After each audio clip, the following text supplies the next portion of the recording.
دنیا کے ایک کونے میں جہاں وقت جیسے ٹھہر سا گیا تھا، ایک چھوٹا سا گاؤں تھا جس کا نام کوہ فلک تھا۔ یہ گاؤں اتنے اونچے پہاڑوں پر واقع تھا کہ وہاں کے لوگ اپنے ہاتھوں سے بادلوں کو چھو سکتے تھے۔ ان پہاڑوں پر سارا سال برف پڑتی رہتی تھی، ٹھنڈی ہوائیں زور زور سے چلتی تھیں اور کبھی کبھی گھروں کی دیواروں کے اندر تک آ جاتی تھیں۔ اس خاموش اور دور افتادہ گاؤں میں ایک معصوم سی لڑکی رہتی تھی جس کا نام لیلا تھا۔ کئی سال پہلے ایک خطرناک برفانی طوفان میں لیلا کے ماں باپ لاپتہ ہو گئے تھے۔ اس دن کے بعد لیلا اپنی خالہ زربخت کی رحم و کرم پر تھی۔ زربخت کا دل ان پہاڑوں کی برف سے بھی زیادہ سرد اور سخت تھا۔ وہ لیلا سے سارا دن جانوروں کی طرح کام کرواتی تھی۔ جب گاؤں کے باقی بچے گرم کمروں میں بیٹھ کر کہانیاں سنتے تھے، تب لیلا کو کنویں سے برف جیسا ٹھنڈا پانی بھرنے بھیج دیا جاتا تھا۔ سردی کی وجہ سے اس کے نازک ہاتھ نیلے پڑ گئے تھے۔ لیلا کے پاس پہننے کے لیے صرف ایک پرانی قمیض تھی جس میں جگہ جگہ پیوند لگے ہوئے تھے۔ لیکن اس سب کے باوجود لیلا کی آنکھوں میں ایک عجیب سی چمک تھی۔ رات کو جب وہ آسمان کی طرف دیکھتی تو اسے یوں لگتا جیسے ستارے اس پر مسکرا رہے ہوں۔ وہ دل ہی دل میں کہتی، اے اللہ، کیا یہ ستارے میری تنہائی کا درد سمجھتے ہیں؟ ایک سردیوں کی صبح شاہی محل کا ایک خادم گاؤں میں آیا۔ اس نے سنہری کاغذ کھولا اور اونچی آواز میں اعلان کیا، سنو سنو، اگلے مہینے سلطنت کے شہزادے فیروز ستاروں کی خوشی منا رہے ہیں۔ جو لڑکی سب سے منفرد اور خوبصورت لباس پہنے گی اسے سلطنت کا سب سے بڑا انعام دیا جائے گا اور اسے ہمیشہ کے لیے محل میں رہنے کی جگہ ملے گی۔ یہ خبر سنتے ہی پورے گاؤں میں ہلچل مچ گئی۔ ہر طرف کپڑوں اور زیورات کی باتیں ہو رہی تھیں۔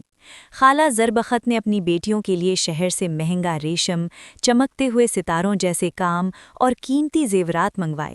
ایک دن لیلا اپنی خالہ کے پاس گئی اور آہستہ سے بولی، خالہ، کیا میں بھی محل دیکھ سکتی ہوں؟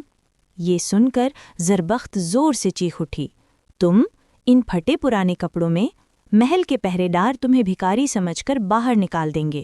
تمہارا کام یہاں چولہا جلانا اور برتن دھونا ہے۔ خواب دیکھنا چھوڑو اور فوراً کام پر لگ جاؤ۔ لیلا کی آنکھوں میں آنسو آ گئے۔ وہ روتے ہوئے پہاڑ کی سب سے اونچی چوٹی پر چلی گئی جہاں ہر طرف خاموشی ہی خاموشی تھی۔ رات ہو چکی تھی اور چاندنی ہر طرف پھیلی ہوئی تھی۔ لیلا نے آسمان کی طرف دیکھ کر کہا، امی، ابو، آپ کہاں ہیں؟ دیکھو یہ دنیا کتنی ظالم ہے۔ اچانک آسمان سے ایک بہت بڑا اور روشن ستارہ ٹوٹ کر نیچے آیا۔ لیلا گھبرا گئی اور پیچھے ہٹ گئی۔ اسی روشنی کے بیچ ایک خوبصورت پری ظاہر ہوئی۔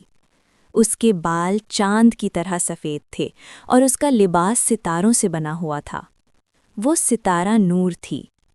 پری نے نرمی سے کہا، لیلا، رونا بند کرو، تمہارے صبر اور سچی پکار نے آسمان کے دروازے کھول دیے ہیں۔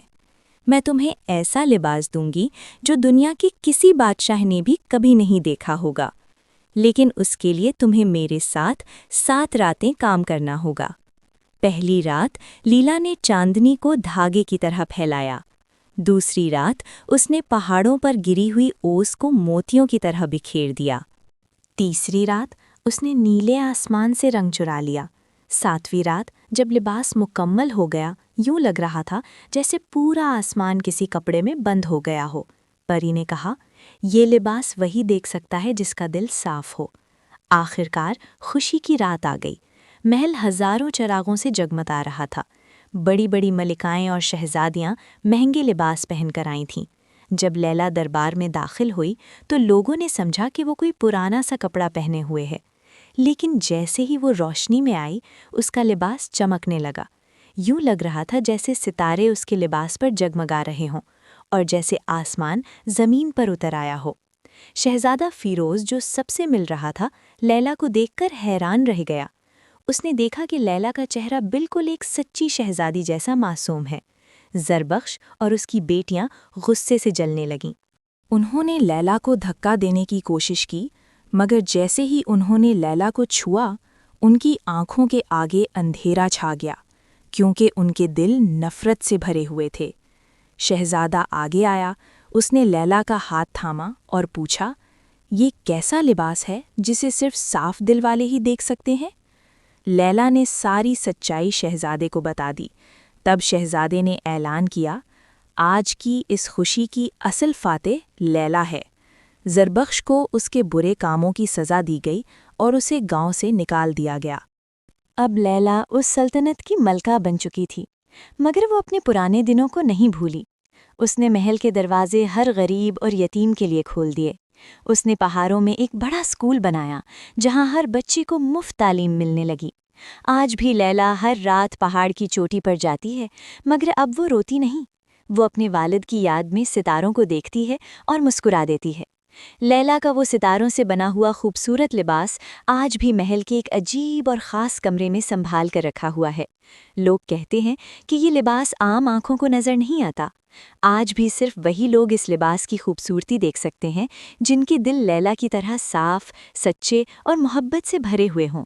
جو لوگ دوسروں سے محبت کرتے ہیں، سچ بولتے ہیں اور کسی کا دل نہیں دکھاتے، ان کی آنکھیں اس لباس کی روشنی کو دیکھ سکتی ہیں۔ مگر جن کے دل میں نفرت، حسد اور غرور ہوتا ہے، انہیں یہ لباس ایک عام کپڑے جیسا ہی نظر آتا ہے۔